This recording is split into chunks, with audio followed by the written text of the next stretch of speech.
नमस्कार किसान भाइयों, मैं सुरेंद्र पटेल और स्वागत है आपका अपने YouTube चैनल आओ करें आधुनिक खेती में। तो देखिए, आज की वीडियो में हम आपको बताने वाले हैं कि गेहूं में कल्लों की मात्रा कैसे बढ़ाएं, गेहूं में कल्ले कैसे बढ़ाएं ताकि हमारी फसल अच्छी ग्रोथ करे और हमें अच्छा उत्पादन मिले। तो आइए चलते हैं हमारी वीडियो में। इससे पहले यदि आप हमारे चैनल पर पहली बार आए हैं तो हमारे YouTube चैनल को सब्सक्राइब करें। हम आपको समय समय पर खेती किसानी से संबंधित सभी जानकारी उपलब्ध कराते रहेंगे।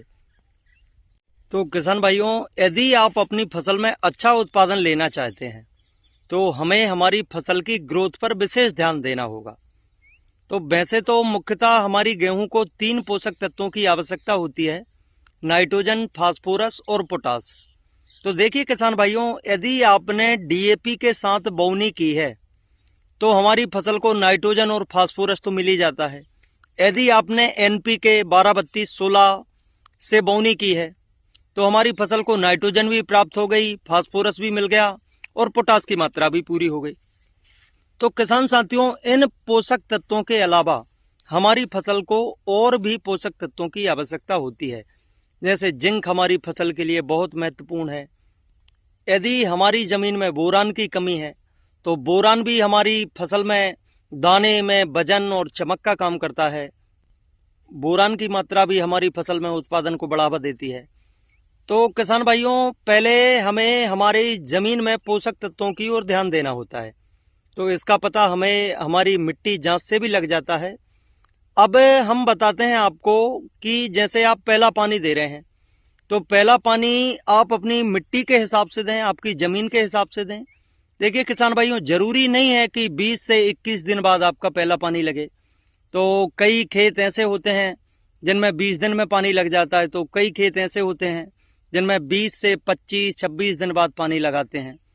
तो किसान भाइयों, यदि आपकी मोटे की जगह है और उसमें आप जल्दी पानी रिटर्न करते हैं तो इससे आपकी जो गेहूं है उसकी जड़ों में फफूंद आ जाएगी, उसकी वजह से आपकी ग्रोथ रुक जाएगी, फसल में पीलापन दिखने लगेगा।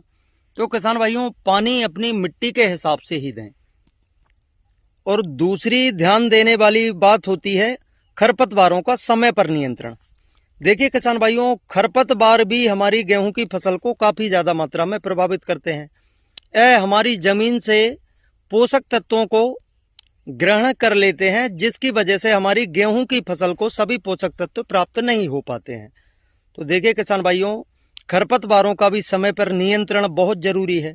यदि हमने समय पर खरपतवारों का नियंत्रण नहीं किया तो यह हमारी गेहूं की फसल को, गेहूं की उत्पादन को और गेहूं की ग्रोथ को बहुत ज़्यादा मात्रा में प्रभावित कर सकते हैं। इसलिए हमारा काम है समय पर खरपतवारों का नियंत्रण करना। तो किसान भाइयों, अब हम बात करते हैं कि गेहूं में पहले पानी में हम यूरिया के साथ क्या मिलाएं जिससे हमारा खेत कल्लों से भर जाए।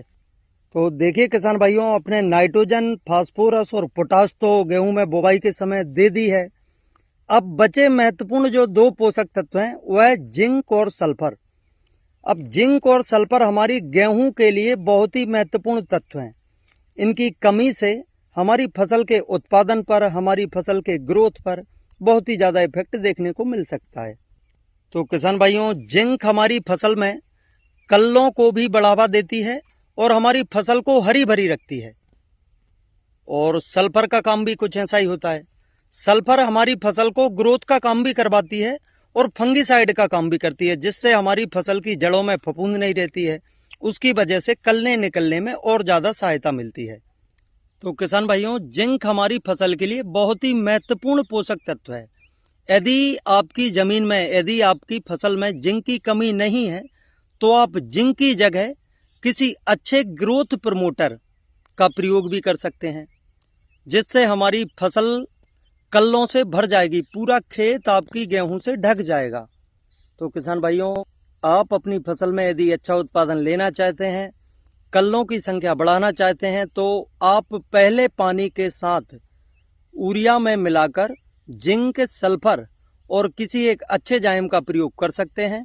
और यदि आपकी ज़मीन में, यदि आपकी फसल में जिंक की कमी नहीं है तो आप उसकी जगह एक अच्छे जाइम का प्रयोग करके आप अपनी फसल में कल्लों की संख्या को बहुत अच्छी मात्रा में बढ़ा सकते हैं।